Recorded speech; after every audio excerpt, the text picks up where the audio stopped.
श्री स्वामी समर्थ. स्वामी महाराजांच्या कृपेने तुमच्या सर्व इच्छा मनोकामना पूर्ण हो.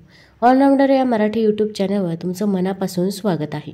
यंदा 2025मध्ये पितृपक्ष 7 सप्टेंबरला म्हणजे सोमवारी सुरू होणार आहे आणि 21 सप्टेंबरला म्हणजे सर्व पितृ अमावस्येला हा पितृपक्ष जो आहे तर तो संपणार आहे.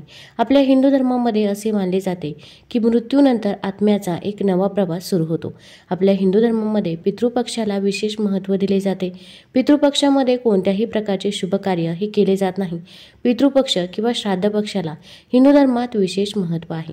दरवर्षी भाद्रपद महिन्याच्या पौर्णिमेपासून पितृपक्षाची सुरुवात मानली जाते आणि ती अश्विन महिन्याच्या अमावस्येला संपत असते. हे पितृपक्षाचे 15 दिवस आहे तर ते अत्यंत शुभ मानले जातात. असे मानले जाते की या काळात पूर्वजांसाठी तर्पण, श्राद्ध, पिंडदान केल्याने पूर्वजांच्या आत्म्याला शांती मिळते आणि प्रखर पितृदोषापासून मुक्तता देखील मिळत असते. धार्मिक मान्यतेनुसार असं केल्याने पूर्वज हे प्रसन्न होतात, ज्यामुळे जीवनात कधीही कोणत्याही गोष्टीची कमतरता ही आपल्याला भासत नाही आणि त्यामुळेच आपण या पितृपक्षामध्ये आपल्या पितरांच्या तिथीनुसार श्राद्ध, पिंडदान जे आहे तर ते करत असतो. पितृपक्षाचे 15 दिवस हे अत्यंत महत्त्वाचे असल्यामुळे या 15 दिवसांमध्ये काही महत्त्वाचे नियमसुद्धा पाळले जातात. काही नियमांचे पालन जे आहे तर ते आपल्याला आवर्जून करावे लागत असते, कारण पितृपक्षाचे 15 दिवस हे आपल्या पूर्वजांना समर्पित असते आणि म्हणूनच आज या व्हिडिओमध्ये मी तुम्हाला अतिशय महत्त्वाची माहिती सांगणार आहे. आपल्याला पितृपक्ष संपेपर्यंत घरातून या 3 वस्तू कोणालाही द्यायच्या नाहीत आणि अशा कोणत्या वस्तू आहे ज्या कोणालाही या पितृपक्षामध्ये देऊ नये. 99% लोकांना माहीत नाही. जर आपण कळत न कळत या 3 वस्तू जर पितृपक्षामध्ये इतरांना दिल्या तर आपल्या घरातील लक्ष्मी ही साथ सोडून जाते आणि आपल्या घराला पितृदोष देखील लागत असतो आणि ज्या घरामध्ये पितृदोष असतो त्या घरामध्ये कधीही लक्ष्मी ही स्थिर राहत नाही आणि त्या घराची, कुटुंबाची, मुलांची कधीच प्रगती होत नाही आणि म्हणूनच आपल्याला काहीही झाले तरी या 3 वस्तू ज्या आहेत तर या पितृपक्षामध्ये कोणालाच द्यायच्या नाही. तर अशा कोणत्या 3 वस्तू आहे ज्या आपल्याला कोणालाही द्यायच्या नाही, तसेच पितृपक्षामध्ये आपण कोणत्या नियमांचे पालन करावे याच्याबद्दलची संपूर्ण माहिती आज मी तुम्हाला या व्हिडिओमधून सांगणार आहे. त्यामुळे व्हिडिओ शेवटपर्यंत जरूर बघा. तुम्ही ऑलराऊंडर या मराठी यूट्यूब चॅनलमध्ये नवीन असाल तर चॅनलला लाईक करा आणि सबस्क्राईब देखील करा आणि कमेंटमध्ये श्री स्वामी समर्थ नक्की लिहा, जेणेकरून आपल्याला देखील स्वामी महाराजांचा आशीर्वाद हा प्राप्त होईल. आपल्या हिंदू धर्मामध्ये पूर्वजांना देवतांसारखे मानले जाते आणि म्हणून त्यांना आनंदी ठेवणे हे खूप महत्त्वाचे आहे. धार्मिक श्रद्धेनुसार जर पूर्वज आनंदी असतील तर जीवनात समृद्धी, सुख, संपत्ती येते. जर पूर्वज नाराज असतील तर त्या व्यक्तीचे जीवन हे अडचणींनी नेहमी भरलेले असते. त्या व्यक्तीच्या जीवनात सतत संकटे, अडचणी, अडथळे हे येत असतात आणि म्हणून पितृपक्षात दररोज तर्पण करावे. परंतु ज्यांचे पालक जिवंत आहेत त्यांना तर्पणाचा हा नियम अजिबातही लागू होत नाही. ज्यांचे पालक जिवंत आहेत तर त्यांनी दररोज सकाळी सूर्यदेवाला जल अर्पण करावे आणि त्यांच्या पूर्वजांचे आणि आवडत्या देवतांचे नामस्मरण करावे, ध्यान करावे. जर आई वडील हयात नसतील किंवा दोघांपैकी एक हयात नसेल म्हणजे जिवंत नसेल तर त्यांनी पितृपक्षात दररोज दक्षिणेकडे तोंड करून तर्पण द्यावे. तर्पण नेहमी पाण्यात दूध आणि तीळ मिसळून द्यायचे असते. जे काळे तीळ असतात तर ते घालून तुम्हाला दक्षिणेकडे तोंड करून तर्पण द्यायचे आहे. या पितृपक्षामध्ये आपले पूर्वज जे असतात तर ते मृत्यूलोकातून पृथ्वीवरती येत असतात आणि ते कोणत्या ना कोणत्या रूपामध्ये आपल्या आजूबाजूलाच असतात. म्हणून या पितृपक्षामध्ये दररोज पहिली भाकरी जी आहे तर ती आपल्याला गाईला खाऊ घालायची आहे. असं केल्याने देवी देवतांचा आशीर्वाद हा आपल्याला मिळत असतो.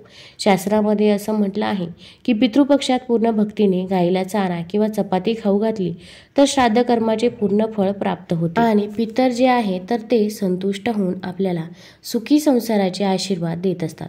पितृपक्षामध्ये दररोज सकाळी आणि संध्याकाळी दक्षिणेकडे तोंड करून पूर्वजांच्या नावाने एक दिवा हा आवर्जून लावावा, कारण दक्षिण दिशा जी असते तर ती पूर्वजांची दिशा मानली जाते आणि आपले पूर्वज हे पितृपक्षात दक्षिण दिशेकडून पृथ्वीवरील त्यांच्या नातेवाईकांकडे येत असतात. ज्या दिवशी पूर्वजांचा श्राद्ध सोहळा केला जातो त्या दिवशी दक्षिणेकडे तोंड करून पूर्वजांना आवाहन केले जाते. पितृपक्षामध्ये मांसाहार, मद्यपान हे आवर्जून टाळावे.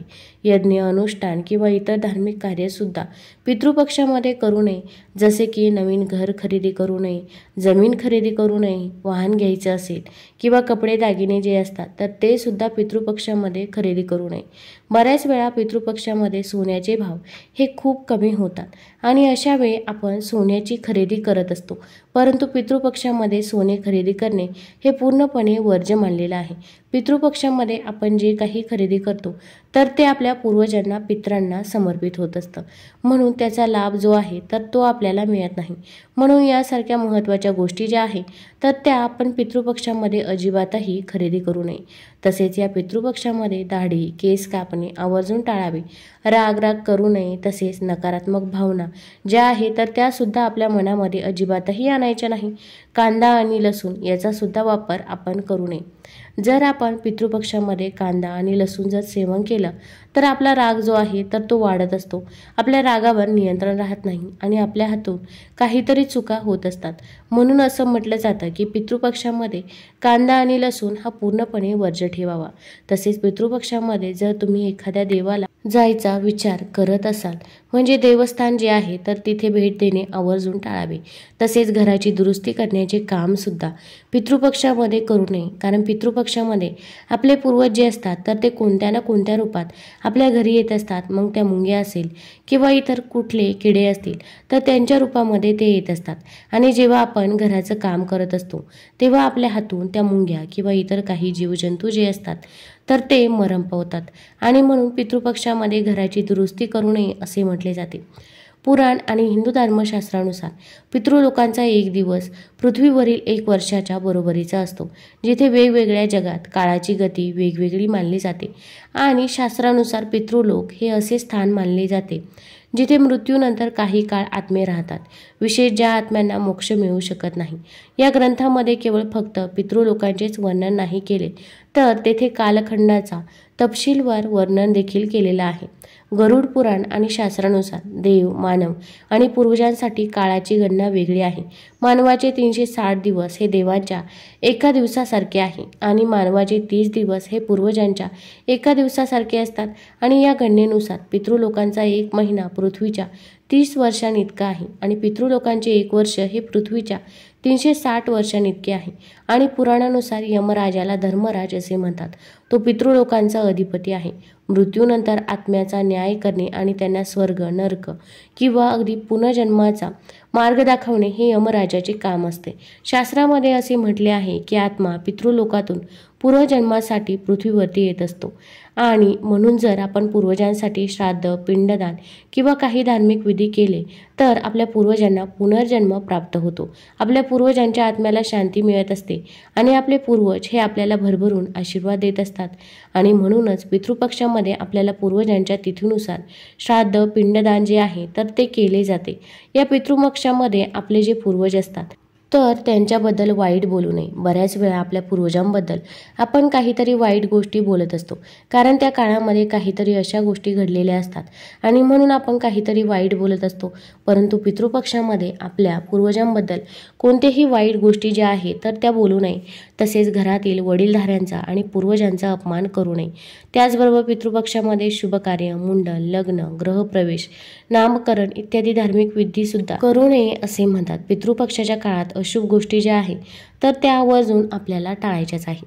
या पितृपक्षामध्ये काही लोक नवीन कपडे खरेदी करतात, परंतु या पितृपक्षामध्ये नवीन कपडे परिधान करणे किंवा खरेदी करणे अशुभ मानले जाते. तसेच पितृपक्षामध्ये चुकूनही पीठ धान्य जे आहे तर ते खरेदी करू नये.